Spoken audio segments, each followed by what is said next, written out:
കളിയരങ്ങിൽ ആടിത്തിമിർത്ത് കർണനും സംഘവും. കർണദീക്ഷ കഥകളി ശാസ്താംകോട്ടയ്ക്ക് നവ്യാനുഭവമായി.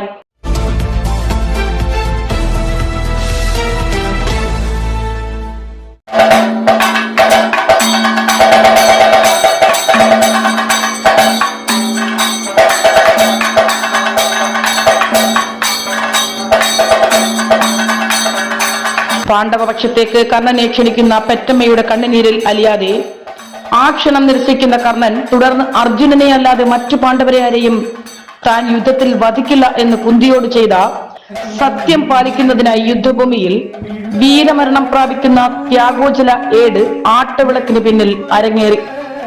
ശാസ്താംകോട്ട ശ്രീ ധർമ്മശാസ്താ ക്ഷേത്രത്തിലെ തിരുവുത്സവത്തിന്റെ 7ാം ദിനമാണ് കഥകളി ആസ്വാദകർക്ക് നയന വിരുന്നൊരുക്കി കർണദീക്ഷ അരങ്ങേറിയത്.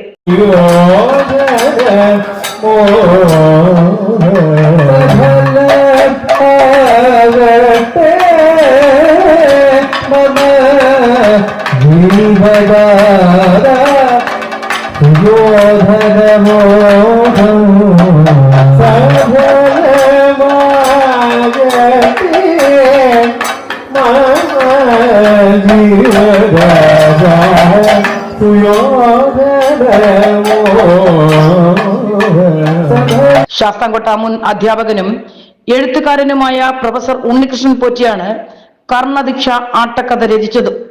മഹാഭാരത യുദ്ധത്തിൽ മരണമടഞ്ഞ കർണൻ സ്വന്തം ജ്യേഷ്ഠനായിരുന്നെന്ന യുധിഷ്ഠിരന്റെ തിരിച്ചറിവ് വരെയാണ് കർണദീക്ഷ കഥ നടക്കുന്നത്. മയ്യനാട് നവരംഗം കഥകളി യോഗത്തിന്റെ ആഭിമുഖ്യത്തിലാണ് ക്ഷേത്രത്തിൽ കഥകളി നടന്നത്.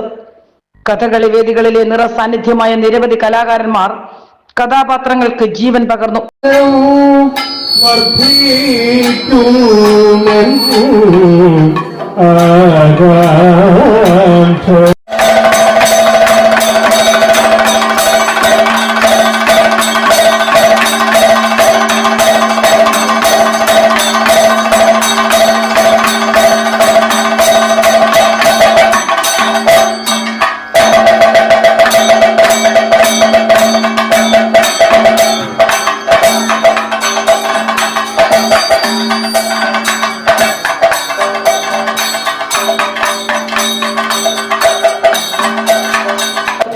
ശാസ്താംകോട്ട ശ്രീധർമ്മശാസ്താ ക്ഷേത്രത്തിലെ തിരുവുത്സവം 14-ന് സമാപിക്കും.